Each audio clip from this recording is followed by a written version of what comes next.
स्त्रियांची ओटी भरणे ही परंपरा आपल्या भारतीय संस्कृतीतील आदर, प्रेम आणि मंगलभाव व्यक्त करणारी एक सुंदर पद्धत आहे. ओटी म्हणजे साडीच्या पदराचा पुढील भाग आणि त्यात हळद, कुंकू, नारळ, फुले, फळे आणि धान्य ठेवून ती भरली जाते. ही प्रथा मुख्यतः स्त्रीचा सन्मान करण्यासाठी आणि तिच्या आयुष्यात सुख, समृद्धी व सौभाग्य नांदावे या शुभेच्छांसाठी केली जाते.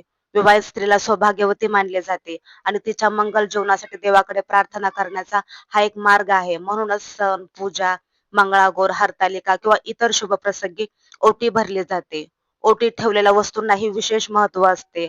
हळद आणि कुंकू हे सौभाग्याचे प्रतीक मानले जाते. नारळ पूर्णत्व आणि समृद्धीचे चिन्ह आहे.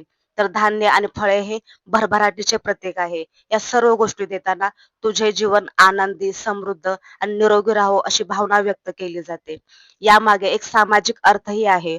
ओटी भरण्यामुळे स्त्रियांमध्ये आपुलकी वाढते, नाती अधिक घट्ट होतात आणि एकमेकांविषयी आदर निर्माण होतो. ही परंपरा स्त्रीचे महत्त्व आणि तिच्या योगदानाची जाणीव करून देते. म्हणूनच ओटी भरणे ही केवळ एक धार्मिक कृती नसून ती स्त्रीप्रती सन्मान, कृतज्ञता आणि प्रेम व्यक्त करणारी एक जिव्हाळ्याची परंपरा आहे.